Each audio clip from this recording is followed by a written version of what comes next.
Broadcasting from the business capital of the world, this is the Podcast Business News Network. Welcome back to the show. We are joined by My Divorce Diva, and she can be yours. Go to mydivorcediva.com. Liesel Darby joining us. Excited to have her here as a certified divorce coach from Crown Coaching, and really just a compassionate, well-versed, super knowledgeable person who's here to help you with mediating, working with your attorneys, and helping you on that next step, that next journey, because it will happen. And she's going to bring out the best in you and guide you along the path. And you're going to thank the Lord, whoever it is above you believe in, for bringing the two of you together. How are you? I'm great. How are you doing? I'm well, but it's true. You got this energy about you. We've gotten to know each other a few times here, and just you got it. And you've walked the walk, you talk the talk, and you hold that person's hand through this. So it's exciting that you're back because your goal is to help people, and you truly are passionate about this job. It's not a job you just took because you need a job. It's one that you believe in, you're passionate about, and of course, we're seeing results in your clients. So let me have you, first off by saying hello and introducing yourself a little bit, and then we'll get started in talking about our topics today. Fairness, that whole F word in divorce we're going to talk about. Yes. Well, thanks so much. Yes, Liesel Darby with Crown Coaching. I am a certified divorce coach, and I specialize in helping to keep the conflict to a minimum and helping you learn how to engage in it productively so that you're not afraid of it and you can use it to get what you need as you go through the divorce process. So I've been doing this for a while. I was married for 25 years, and then I got divorced very out of the blue. Although, of course, there's always telltale signs looking backwards, but I really did feel like it just came out of the blue.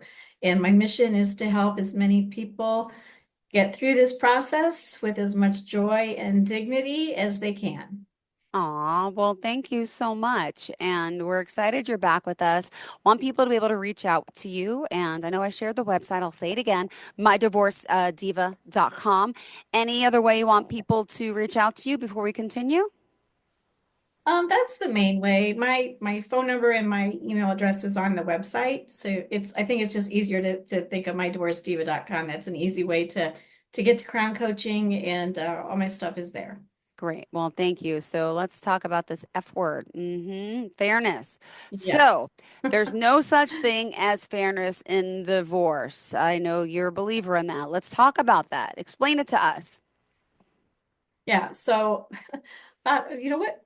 The F word, right? We I always got our know. mouth washed out with soap for that one. Mm-hmm. And just like that can happen if you say fudge, although I didn't say fudge. Mm-hmm. If you say the word fairness in divorce, it's going to leave a bitter taste in your mouth, just like soap would. And there's a couple of reasons for that.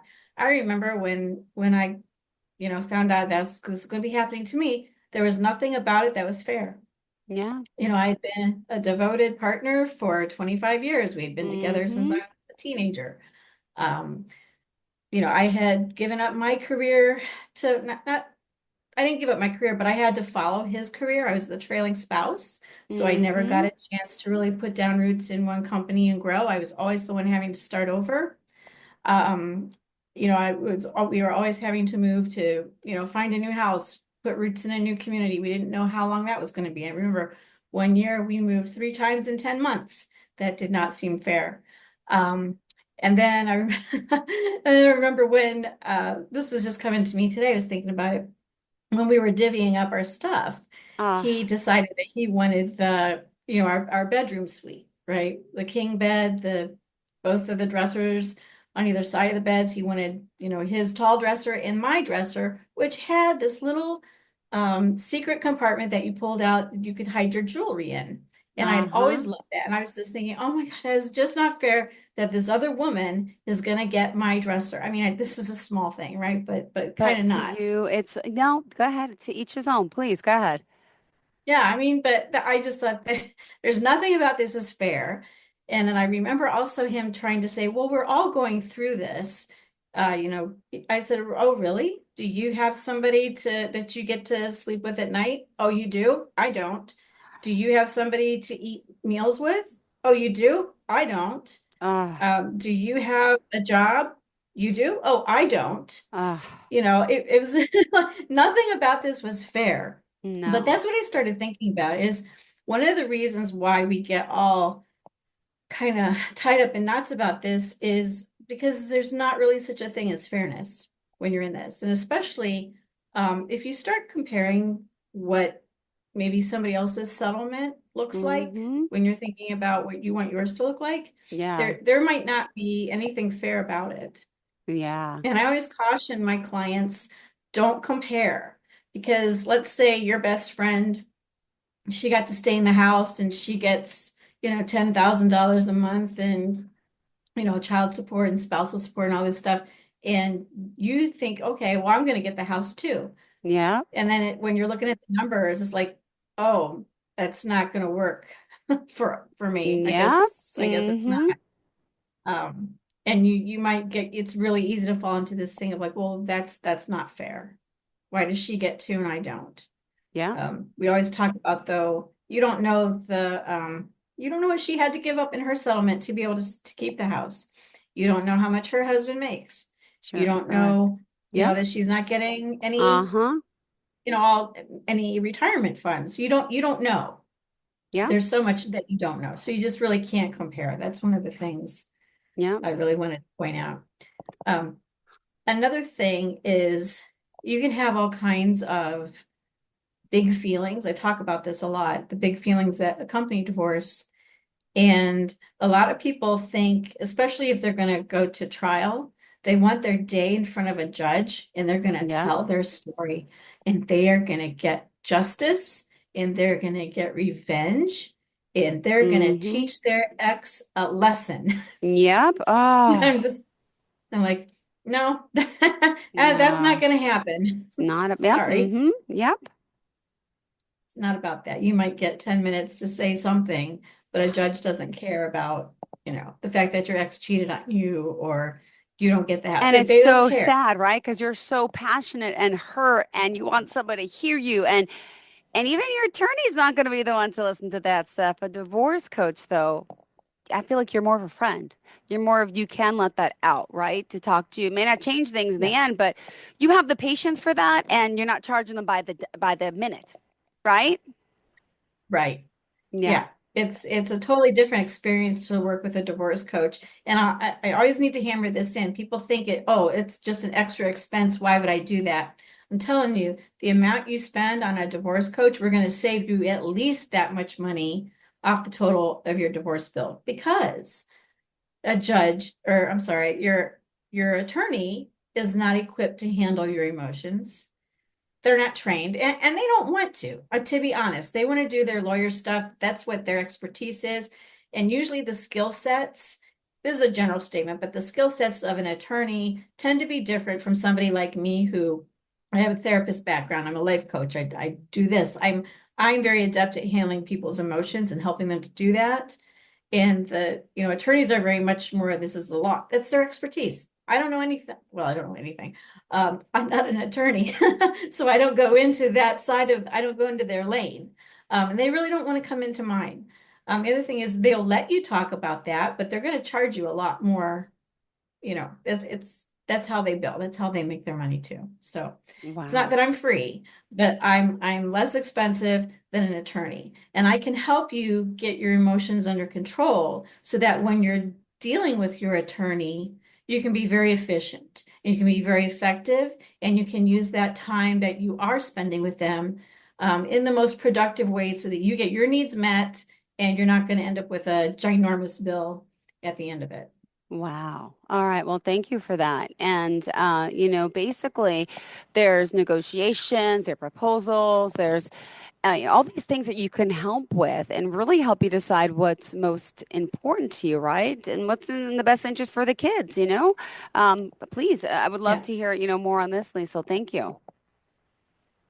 Yeah, so working with me, my clients, we always, if there's kids involved, I always try to keep the focus on what's in the best interest of the kids. When you are going into negotiations, whether that's in mediation or whether that's with an attorney, if you try to keep your big feelings out of this and focus on what's in the best interest of your kids so that you're not making decisions that you might later regret.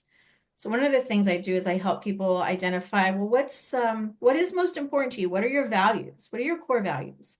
And once you have that kind of defined, you can always go back to that when they're, on the verge of making these other kinds of decisions out of, they're so angry or they're so hurt or there's a lot of fear. I can bring them back to, okay, does this align with what you say is important to you? Right? So we use it as a touch point and a grounding point so that you're not making any decisions that you're later going to really regret. And it doesn't mean you give away the bank, right? You're not giving away the farm or anything like that. We still want it to be fair. We still want it to be, oh, I said the F word. We, we still want you to walk away from this feeling like it's something you can live with, but it might not be everybody's idea of what is fair. When you go into mediation, you have a lot more control over what kind of agreements you're going to make. If you go in front of a judge, you do not. They're just going to go strictly by what the law says, and that you might not feel quite so good about what that happens in that arena.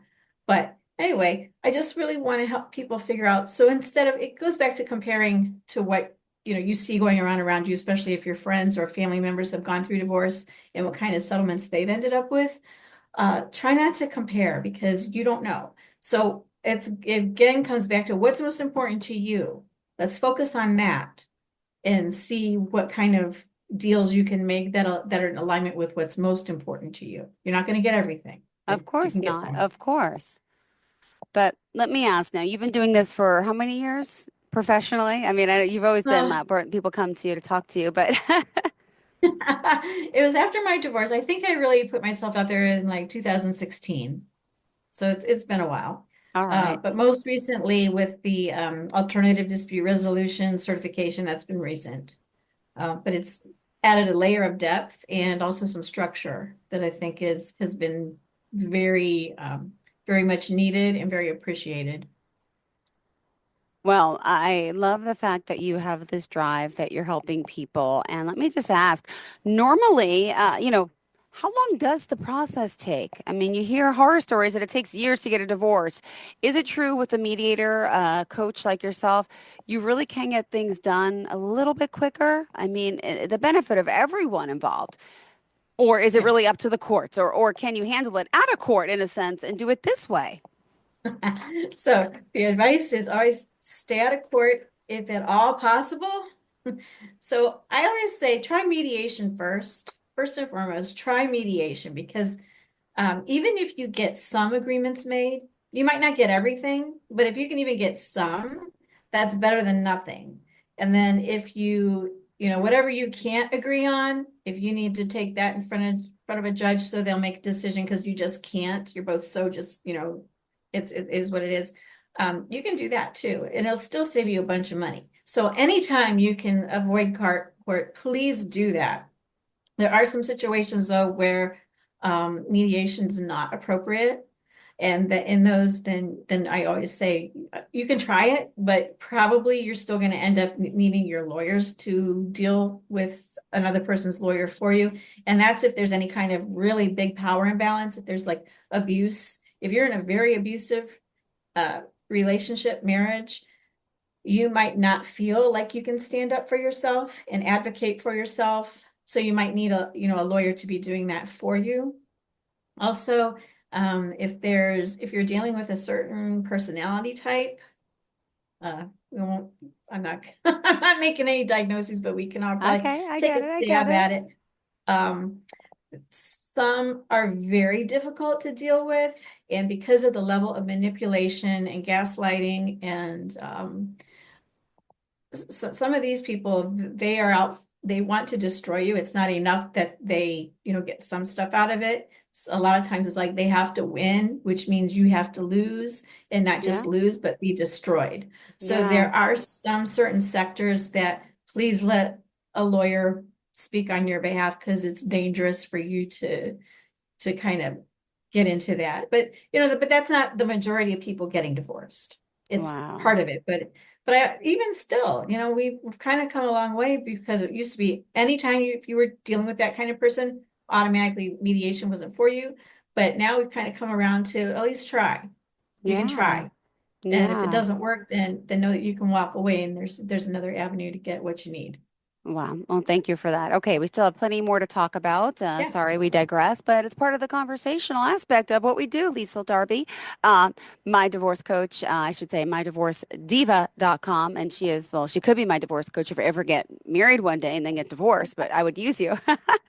But really, There's a lot of time involved in that. see, I know. And by the way, she's based out of North Royalton, Cleveland, Ohio area, just letting you know. And she's helping, women, she says, not only survive during and after divorce, but also thrive. In the meantime, we still have plenty more to get to on our notes section.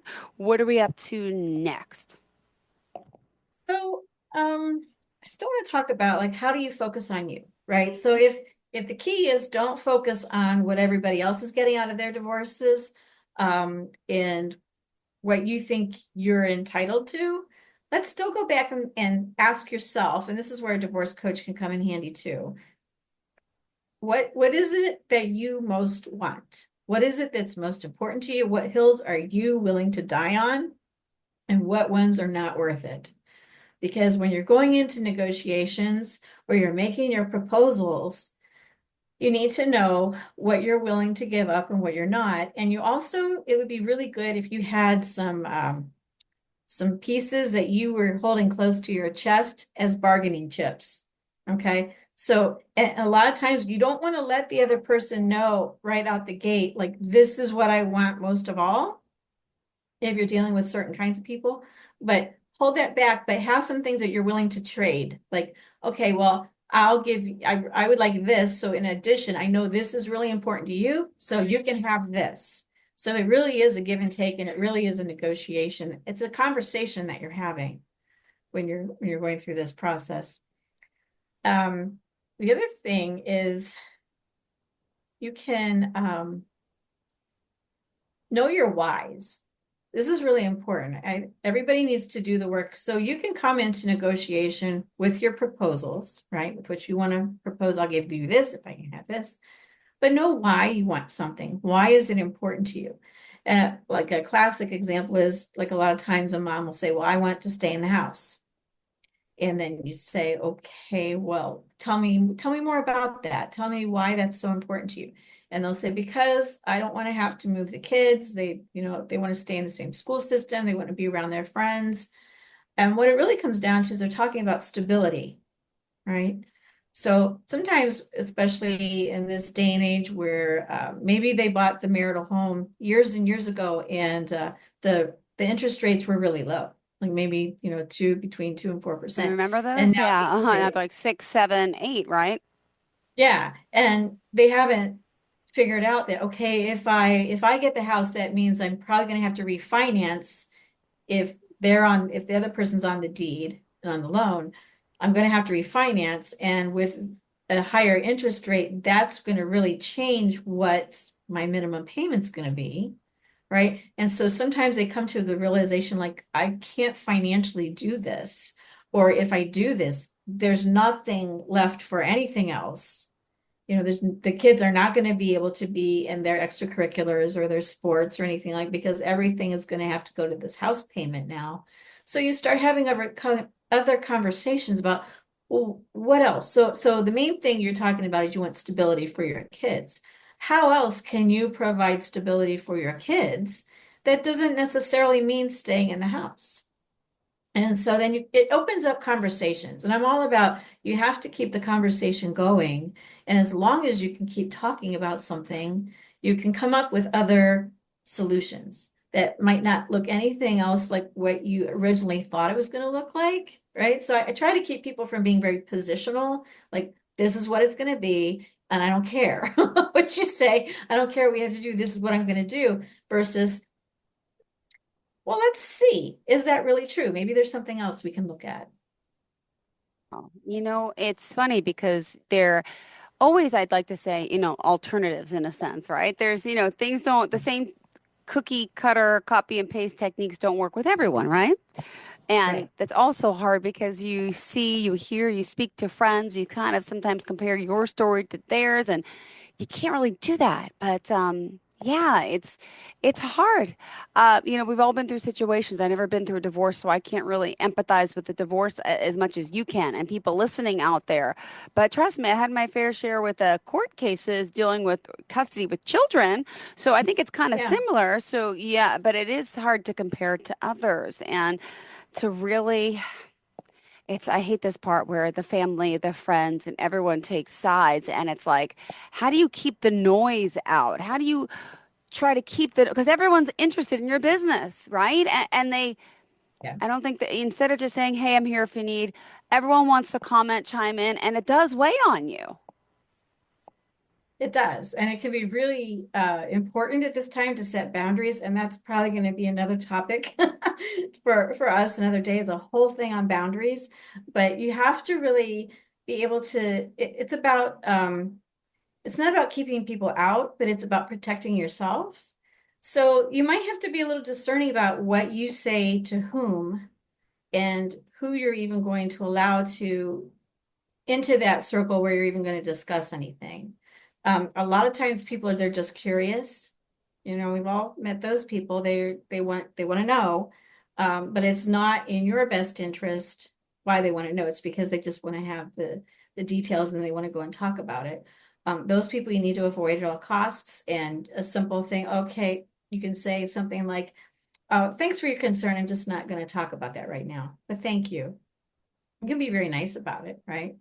Other people, you're going to have your besties that you want to talk with them about it. But just understand that they can only go so far with you, right?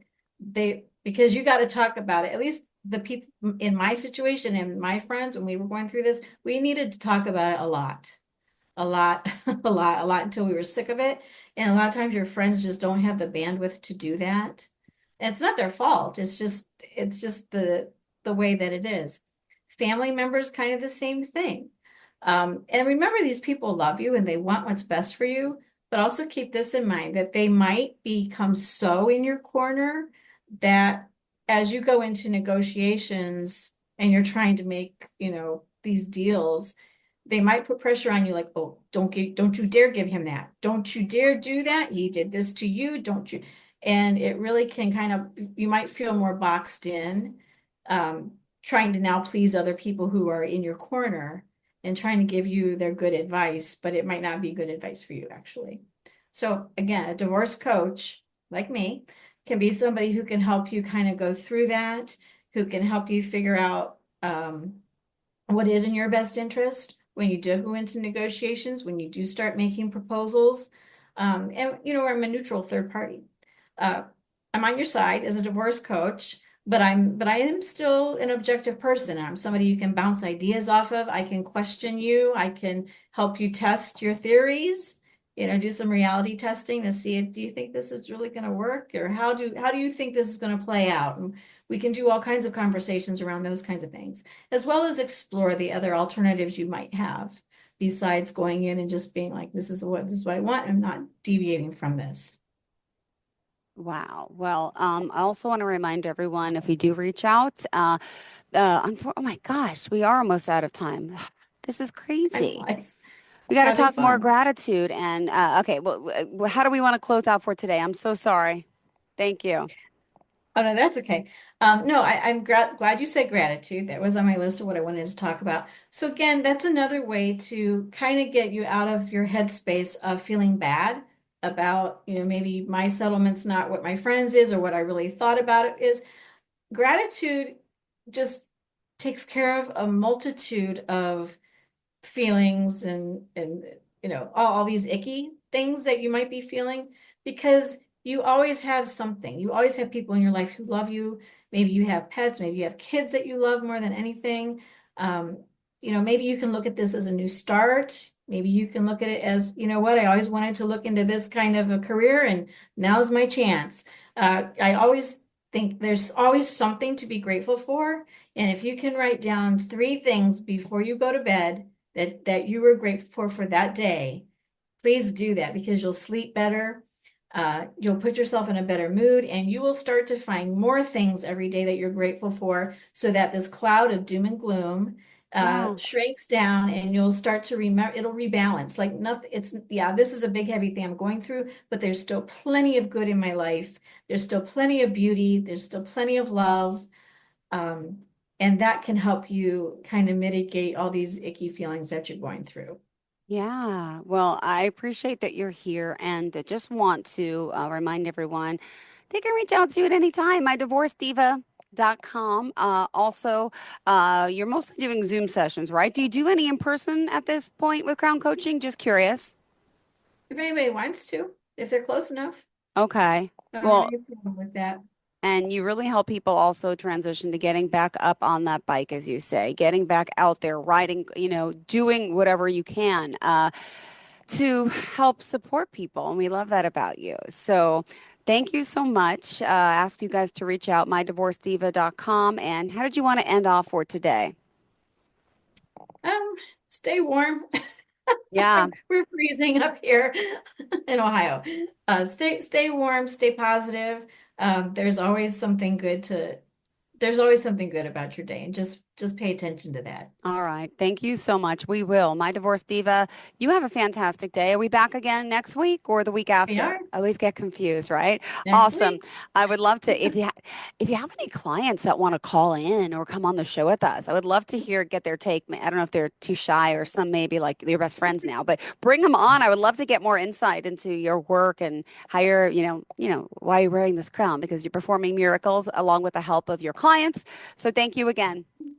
Are you looking for even more of the podcasts and hosts that you love? The Podcast Business News Network is proud to announce that you now have even more ways to listen live. Check out the mytuner-radio, online radio box, and simpleradio apps on iOS and Android, or find us online. Search for Business News Network on mytuner-radio.com, or search Podcast Business News Network on streama.com and onlineradiobox.com/US. Take your podcast on the go and don't miss a minute of the action.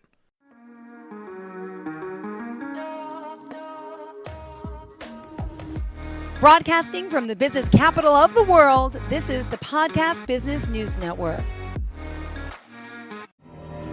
For nearly 2,000 severely injured veterans, everyday life has become filled with barriers. Day-to-day simple tasks can become pretty daunting. I have to carry my chair up 2 flights of steps or have somebody do it for me. What scares me the most is just the falling. When I'm struggling with my house, I think, to have that one great barrier just knocked down, it's crucial. Home for Our Troops is a wonderful nonprofit that builds a mortgage-free, fully adaptive, handicap-accessible house. And there's no catch. It'll be our very first home that we've ever owned. This is a game changer. This is where your life begins again. We need you to join us in completing this important mission. Please visit hfotusa.org and help build homes and rebuild lives. Because of you, everything's going to be okay.